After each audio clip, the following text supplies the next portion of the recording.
Kemarin-kemarin kita sering banget kan bahas cerita anime romance sekolahan. Nah, kali ini romansnya agak sedikit lain, dimana kita akan melihat sisi romantis di dunia kerja. Walaupun ini dunia orang dewasa, tapi anime ini menyuguhkan tetap manis kayak romance anak sekolahan. Bedanya ya latar belakangnya ada di kantor. Anime ini berjudul Korizoku Seidanshi to Cool na Doryo Joshi atau The Ice Guy and His Cool Female Colleague. Anime ini tuh menceritakan tentang seorang pria bernama Himuro yang ternyata keturunan manusia salju atau biasa disebut Yuki Onna. Himuro ini karyawan baru di salah satu perusahaan besar dan di sanalah dia merasakan jatuh cinta kepada gadis anggun yang bernama Fuyutsuki. Sebagai keturunan siluman, tentu saja Himuro mempunyai ciri khas yang berbeda dari manusia pada umumnya. Jadi, setiap dia merasakan gejolak emosi di dalam dirinya, baik marah ataupun senang, Himuro akan mengeluarkan hujan salju, bahkan sampai badai es juga loh. Nah, Himuro setiap dekat dengan Fuyutsuki selalu mengeluarkan berbagai macam jenis salju ketika salah tingkah. Tapi walaupun mereka dari dunia berbeda, sebenarnya mereka sama-sama menyimpan rasa suka. Apakah di ujung cerita ini bisa mempersatukan dua makhluk yang berbeda jenis? So, kita mulai aja ceritanya. Hari ini adalah hari pertama Fuyutsuki untuk bekerja di tempat barunya. Dia sedikit gugup menghadapi dunia baru, karena sejak dulu Fuyutsuki dikagumi teman sekelasnya tapi tetap tidak mempunyai teman. Semua itu terjadi karena wajah Fuyutsuki yang tidak bisa menunjukkan emosi selayaknya orang lain. Dia datar-datar saja, jadi teman-temannya suka bingung ketika mendekat. Fuyutsuki harap di dunia kerja nanti dia bisa bertemu dengan banyak orang dan tentunya bisa berteman juga. Di tengah jalan Fuyutsuki melihat salju, padahal sekarang masih musim semi. Dan kebetulan di depannya ada seorang pria yang berdiri, tapi kakinya dipenuhi bongkahan es yang sangat besar. Fuyutsuki pun mendekat dan menanyakan keadaannya. Pria ini pun memberitahu kalau dia sedang mengalami gugup yang luar biasa, karena hari ini hari pertama dia kerja. Jadi jika gugup dia akan membeku seperti ini, karena dia adalah keturunan siluman manusia salju. Fuyutsuki pun sangat terpana, baru kali ini dia bisa melihat manusia siluman secara dekat. Fuyutsuki pun mencoba mencairkan es di kaki pria itu, tapi ternyata tidak mempan sama sekali. Fuyutsuki mencari cara lain dengan memberikan teh hangat kepada pria ini dan ternyata berhasil. Pria ini sangat berterima kasih kepada Fuyutsuki.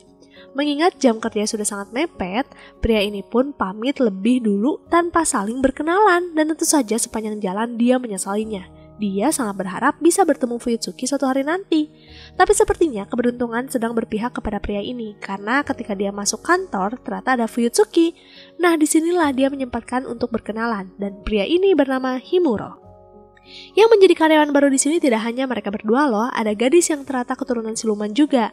Dia keturunan roh rubah atau Yoko, bernama Komori, dan seorang pria biasa bernama Saejima. Fuyutsuki dan Himuro duduk berdampingan, jadi terkadang ketika bekerja Fuyutsuki sering merasakan adanya badai salju secara tiba-tiba. Saat melihat meja Himuro, Fuyutsuki melihat ada foto bunga dan tentu saja dia menanyakan kenapa menyimpan foto bunga di sana. Himuro pun memberitahu kalau dia suka dengan bunga, apalagi musim semi. Tapi karena dia siluman salju, setiap menyentuh bunga pasti bunga itu membeku. Mendengar cerita itu, Fuyutsuki jadi ingin membantu Himuro agar bisa berdekatan dengan bunga. Dia memberikan jerami sebagai penghangat untuk bunga-bunganya Himuro nanti. Selain memberi jerami, Fuyutsuki juga memberikan rontokan kumis dari kucing Fuyutsuki yang bernama Nyamero. Fuyutsuki tahu kalau Himuro suka kucing, dan ya dia kesulitan memegang kucing. Sebagai gantinya, Fuyutsuki memberikan kumisnya saja. Selain bisa merasakan secara langsung bagaimana tekstur dari bulu kucing, ini juga bisa dijadikan jimat loh. Perhatian yang diberikan Fuyutsuki tentu saja membuat Himuro sangat bergembira setiap diberikan perhatian apapun. Himuro tentu saja tidak akan berdiam diri menerima hadiah terus. Maka dari itu, di hari lainnya Himuro membelikan coklat jeruk pistachio, karena sebelumnya Fuyutsuki pernah membahas ingin coklat itu. Tentu saja Fuyutsuki ikut senang, mendapat perhatian dari Himuro juga. Sebentar lagi ada diklat untuk karyawan baru, dan tentu saja Himuro sangat senang sekaligus gugup. Kenapa bisa gugup? Jadi, Himuro sangat menyukai suasana pantai, dan tentu saja hal itu membuatnya bersemangat. Artinya, Himuro ada kemungkinan menciptakan badai salju. Himuro tidak ingin acara diklat ini hancur karena dirinya. Seperti biasa, Fuyutsuki mencari cara agar Himuro bisa tenang selama diklat, yaitu dengan menggunakan drum laut. Di dalamnya ada beberapa kerikil dan bebatuan yang bisa meniru suara pantai ketika digoyangkan. Fuyutsuki berharap dengan mendengar suara ombak, nanti ketika mereka sampai di Okinawa, Himuro akan terbiasa. Tentu saja diberikan perhatian seperti ini kembali membuat Himuro sangat senang. Singkat cerita, hari diklat pun tiba dan terlihat kalau Himuro benar-benar bisa menahan rasa senangnya agar tidak menciptakan badai. Semua itu tentu saja berkat latihan Himuro dengan si drum laut. Lalu di sini setelah selesai rapat, Himuro, Fuyutsuki, Komori, dan Saejima memutuskan untuk bermain di pantai. Himuro diam di bawah payung. Semua itu dilakukan bukan karena benci panas, tapi karena Himuro tidak bisa terkena terik matahari terlalu lama. Nanti dia bisa meleleh. Fuyutsuki yang menemani Himuro tentu saja bingung mendengar hal itu. Meleleh seperti apa sih yang dimaksud Himuro? Singkat cerita, Himuro bangun tidur dan dia dikejutkan dengan berita kalau hari ini cuacanya akan super duper panas. Mendengar hal itu, Himuro langsung pergi ke minimarket mencari es.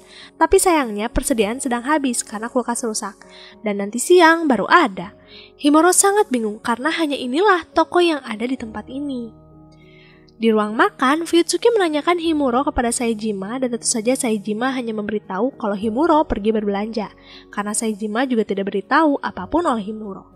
Di sini Fuyutsuki langsung paham kalau Himuro pasti kaget dengan berita cuaca tentang panas hari ini. Dia pun mencari-cari Himuro dan di sana Fuyutsuki dikejutkan dengan sosok Himuro yang mengecil. Ternyata maksud Himuro meleleh adalah menjadi anak kecil.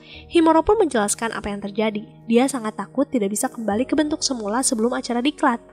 Fuyutsuki pun pergi mengambil es krim dari menu sarapan hotel. Karena jika tubuh Himuro dingin, maka dia akan kembali seperti semula. Dengan cepat Himuro pun memakan es krim itu sambil menunggu Himuro menjadi dewasa lagi. Fuyutsuki terus memandangi Himuro versi kecil karena menurutnya sangat imut. Saking gemasnya dengan Himuro kecil, Fuyutsuki tidak malu-malu mengelus dada Himuro selayaknya anak kecil. Dan saat Fuyutsuki asik mengelus Himuro, di waktu yang bersamaan Himuro sudah kembali ke bentuk semula. Tentu saja Fuyutsuki jadi tersipu malu bisa berdekatan seperti ini dengan Himuro. Di malam harinya, selesai penutupan diklat, Komori memberitahu kalau di dekat sini ada festival kembang api. Tapi jika pergi ke sana tetap tidak terkejar sih. Mendengar hal itu, Fuyutsuki pun mengajak teman-temannya ke suatu tempat. Dan sesampainya di tempat tujuan, terlihat kembang api dengan sangat indah. Ternyata sebelum kesini, Fuyutsuki sudah menyusun informasi berbagai macam tempat rahasia yang sering digunakan penduduk. Mereka semua sangat senang, akhirnya masih bisa melihat pemandangan seindah ini. Merasa kalau ini kenangan yang tidak terlupakan, Fuyutsuki pun mengajak teman-temannya berfoto bersama. Dan saat melihat hasil jepretannya, di sini terungkap kalau sebelumnya Fuyutsuki sudah diam-diam mengambil foto Himuro versi kecil loh. Menurutnya ini sangatlah imut. Selesai acara diklat, berarti akan ada peresmian penempatan posisi yang sebenarnya. Himuro sempat sih khawatir kalau dia dan Fuyutsuki akan ditempatkan di divisi berbeda. Tapi saat melihat surat edaran, di sana terlihat kalau Himuro dan Fuyutsuki satu tempat yang sama. Tidak hanya Fuyutsuki saja sih yang sama divisi dengan Himuro. Komori dan Saejima juga. Saking senangnya, Himuro memunculkan badai salju lagi. Himuro merasa keberuntungan ini pasti karena kumisnya Mero. Maka dari itu sebagai tanda terima kasih, Himuro ingin mengajak Fuyutsuki makan malam bersama. Selain itu, Himuro merasa kalau Fuyutsuki sudah berjasa juga selama di Okinawa. Himuro tidak menunda-nundanya. Dia memberanikan diri langsung mengajak Fuyutsuki. Dan tentu saja Fuyutsuki langsung menerimanya. Mereka pergi makan malam sepulang kerja dan salah satu tempat yang dipesan Himuro sangatlah indah. Selama mereka makan, baik Fuyutsuki dan Himuro lebih banyak diamnya. Bukan karena bosan, tapi karena mereka sama-sama bingung apa yang harus dilakukan. Di tengah keheningan, Fuyutsuki tiba-tiba mendapat telepon dari kantor. Tentu saja, dia izin untuk mengangkat telepon dulu. Selama Fuyutsuki mengangkat telepon, Himuro ditanya salah satu pelayan apakah dia senang berkencan. Mendengar pertanyaan itu, Himuro tersipu malu. Dia pun hanya memberitahu pelayan ini kalau dia hari ini sangat senang. Tidak lama dari itu muncul Fuyutsuki di belakang si pelayan dan ternyata Fuyutsuki mendengar obrolan itu. Tentu saja Himuro jadi sangat malu, saking malunya dia sampai pingsan. Di hari lain, Himuro disapa teman masa kecilnya yang bernama Katori. Katori ini keturunan siluman juga, tapi dari keturunan Phoenix. Berbeda dengan Himuro yang kalem, Katori ini sangat energik dan penuh semangat 45. Katori baru saja pindah kerjaan. Sebelumnya dia seniman dan alasannya pindah ke kantor ini karena ada seseorang yang sangat dia kagumi. Bukan Himuro, tapi seorang gadis dari divisi lain yang bernama Otonashi. Di hari lainnya, Fuyutsuki dan Himuro tidak sengaja bertabrakan dan menyebabkan berkas yang dibawa Fuyutsuki berceceran. Tentu saja Himuro segera membantu merapikan, tapi di tengah berkas-berkas itu ada selembaran poster film anak-anak yang berjudul Koneko no George. Fuyutsuki tentu saja malu karena suka dengan film anak-anak. Tapi Himuro sangat ingin menyukai hal yang disukai Fuyutsuki juga, maka dari itu dia bertanya apakah Fuyutsuki mau menonton bareng dengannya. Walaupun belum pernah nonton seriesnya, Himuro rela kok untuk nonton dulu sebelum pergi ke bioskop karena terlihat sangat seru juga. Fuyutsuki tentu saja senang. Ada rekan seumurannya yang mau nonton film ini. Maka dari itu dia langsung mengiyakannya. Mereka berdua sangat menantikan hari nonton bersama ini karena untuk kedua kalinya mereka pergi berduaan. Saking tidak sabarnya mereka berdua sampai susah tidur. Singkat cerita, hari yang dinanti pun tiba dan Himuro sangat menikmati momen kebersamaan ini. Saking senangnya secara tidak sadar dia memunculkan salju di dalam teater. Tentu saja seluruh pengunjung yang kebanyakan anak-anak jadi senang melihat hal itu. Mereka kira ini efek dari film, karena kebetulan scene sedang ada di musim dingin. Di keesokan harinya, mereka kembali bekerja dan hari ini harus menghadapi lembur. Kebetulan yang lembur malam ini hanya Fuyutsuki dan Himuro saja, sedangkan Katori, Komori, Otonashi, dan Saejima makan malam bersama. Selama mereka makan malam, mereka menggosipkan Himuro dan Fuyutsuki yang semakin dekat hari ke hari. Bahkan Saejima kemarin ternyata memergoki Fuyutsuki dan Himuro yang pergi nonton bersama. Sebagai teman masa kecil Himuro, Katori merasakan senang yang luar biasa melihat temannya yang dingin menyukai seorang gadis. Anime Koneko no George sangat populer dan saat ini mereka mengadakan hadiah musim panas. Caranya tinggal membeli barang yang ada stiker poin. Mereka tinggal mengumpulkan sesuai jumlah yang sudah ditentukan. Himuro tentu saja sangat ingin mendapatkan hadiahnya. Sejak hari itu Himuro selalu membeli makanan yang ada stiker poinnya. Tidak hanya Himuro saja loh, Fuyutsuki juga ikut mengumpulkan poin. Hari berlalu dan batas pengumpulan sebentar lagi. Himuro jadi panik karena dia belum memenuhi poin yang seharusnya. Di belakang sana Fuyutsuki melihat kertas poin Himuro, maka dari itu dia pun menunjukkan kertas poinnya kepada Himuro saat mereka istirahat. Di sini Fuyutsuki mengajak Himuro menggabungkan poin mereka. Toh batas pengumpulannya sudah terlalu sempit. Himuro sangat senang karena secara tidak langsung mereka seperti mengumpulkan poin sama-sama. Dan berkat bantuan Fuyutsuki, Himuro memang berhasil mendapatkan hadiah itu. Tapi Himuro tentu saja tidak lupa dengan jasanya Fuyutsuki. Dia memberikan hadiah piring karena kebetulan hadiahnya satu set. Tentu saja Fuyutsuki sangat senang mendapat hadiah ini. Lalu di sini Fuyutsuki tiba-tiba membahas kepribadian Himuro yang ternyata sulit menatap mata lawan bicaranya. Himuro tentu saja mengakui hal itu karena ternyata dia kurang percaya diri saja. Fuyutsuki memahami hal itu karena dia dulu pernah merasakannya. Maka dari itu, untuk membantu Himuro percaya diri, Fuyutsuki meminta Himuro menatap tengah dahinya agar seakan-akan sedang melihat mata. Tatap-tatapan seperti itu tentu saja membuat Himuro sangat tersipu malu. Dia pun segera izin ke toilet sebelum badai salju melanda ruang kerja. Saat Himuro mencoba menenangkan diri, direktur tiba-tiba menyapa Himuro. Di sini direktur memberikan tiket Nekomi Land yang dia dapatkan dari klien karena direktur tidak suka ke tempat seperti ini. Dan kebetulan di sini ada Himuro, maka direktur memberikannya kepada Himuro saja.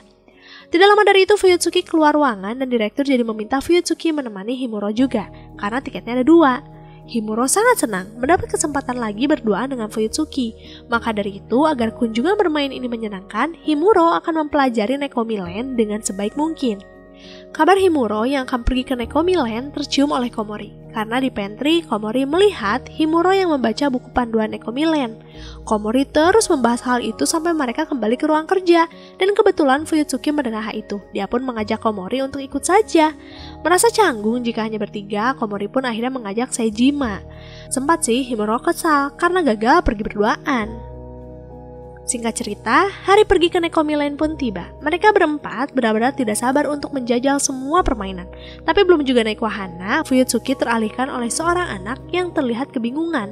Fuyutsuki sudah sadar kalau anak ini pasti tersesat. Maka dari itu dia membawa anak ini ke bagian informasi dan Himuro tentu saja mengikutinya. Komori sempat mencari Fuyutsuki dan Himuro yang tiba-tiba menghilang. Saejima sebenarnya tahu kemana mereka berdua pergi, tapi dia memutuskan untuk membiarkannya saja. Toh mereka sudah dewasa. Lagi pula, ini kesempatan yang bagus kan mendekatkan Fuyutsuki dan Himuro. Setelah menunggu beberapa lama, akhirnya orang tua dari anak itu pun datang. Mereka pun segera menghubungi Komori dan Saejima, tapi mereka memutuskan tidak mengangkat telepon Himuro. Ya tahulah, biar bisa berduaan. Saat mereka sibuk mencari Saejima dan Komori, di depan mereka ada anak yang terjatuh. Himuro pun segera membantu anak itu dan membujuknya agar tidak menangis. Melihat Himuro yang cekatan menangani anak kecil, Fuyutsuki pun memuji Himuro yang sepertinya sangat siap menjadi seorang ayah suatu hari nanti. Buktinya saja, sebelum menangani anak laki-laki ini, Himuro menangani anak sebelumnya di ruang informasi dengan baik. Mendengar itu tentu saja Himuro sangat salah tingkah. Dia pun mencoba mengalihkan pembicaraan dengan mengajak Fuyutsuki naik wahana secepatnya, karena waktu mereka sudah terbuang sia-sia kan. Setelah bermain berbagai macam wahana, Fuyutsuki mengajak mengunjungi toko souvenir dulu. Dan dari sekian banyak souvenir, Fuyutsuki ingin membeli gelas kapal yang pas untuk mereka. Tentu saja, Himuro sangat terkejut, karena kegiatan ini seperti apa yang dilakukan orang berpacaran. Saat Himuro dilanda badai salah tingkah, di belakang mereka terdengar suara Komori dan Saejima. Akhirnya setelah berpisah, mereka bertemu di sini. Selesai berbelanja, mereka menonton parade malam yang sangat indah. Terlihat banyak sekali kembang api yang menghiasi langit, dan seperti biasa, momen kebersamaan ini harus diabadikan. Hari ini benar-benar menyenangkan bagi Fuyutsuki dan Himuro. Selain bisa bermain berduaan, mereka juga pulang membawa hadiah yang sepasang lagi. Udah kayak yang pacaran ya, sepertinya mereka emang saling suka deh. Tinggal ngomong aja, tapi karena sama-sama pendiam jadinya gini, romantisme yang manis. Penasaran sama kelanjutan ceritanya? Nantikan di part 2. Makasih yang udah setia mampir di channel ini. See you next time. Jamatane, arigato gozaimasu.